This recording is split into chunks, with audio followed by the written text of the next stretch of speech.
but I do think I'd rather whatever the thing is, just take me out, as opposed to me having to go through the whole. It could be. I'm one of the last people on Earth. It could be a terrible way to go out, though. Here's the other. Right? It could be a slow, like might be rough.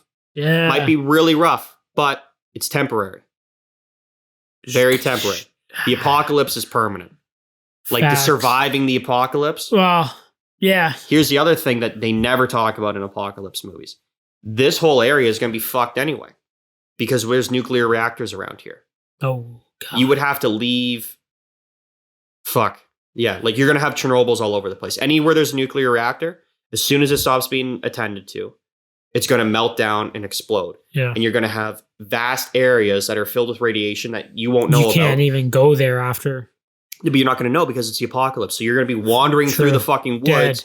And then a day later, you're fucking dying of 17 eyes and you're just dead from radiation foaming from poisoning. the mouth. And that is worse than surviving the apocalypse, dying of radiation I never poisoning. thought of that. Yeah. Wow. That is a show that was on History Channel probably over a decade ago. And it was like it was as if like all people disappeared. Yeah. Like, what would happen? Fuck, I forget the name of this show. That's kind of cool. I'm interested in that. It's got to bug me. I'll find it after. Sure.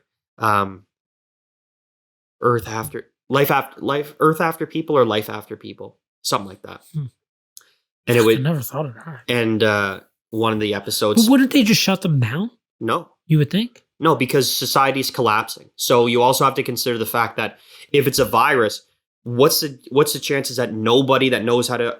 How many people know how to operate and keep a nuclear reactor? Yeah, but fine. But here's how many of those thing. people are going to get sick? How many of them are going to die?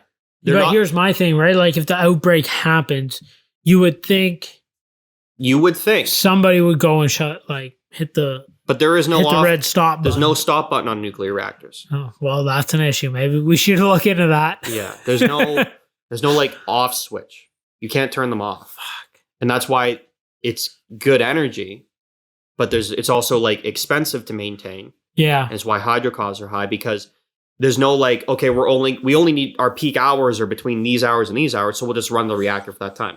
It doesn't work like that. The reactor runs 24/7, because if it doesn't, it fucking melts down. Fucked. Yeah. So as society is collapsing, shit's fucked. You have to think about how many people are going to be left to operate the reactor. Out of how many people know how to operate the reactor and maintain it so that it doesn't transform. We're literally and now fucked. you're fucked. And now you got to assume that none of them get sick. And then as opposed to caring for their families or loved ones and trying to get the fuck out of wherever the fuck they are, they're going to stay back and be like, I'll man the reactor. No. What's the chances of that? Not a hell. Like they're out of there. So you're going to have those people are the first ones that are like, okay, there's reactors here, here, here, and here. We need to go here and we'll be out of the fucking circles. Yeah. Which is going to be fucking boonies. If not freezing cold, at least for us. Yeah, and I don't even know if you want to go south because there's reactors across the border too. You might be better just going way north. North is probably the answer.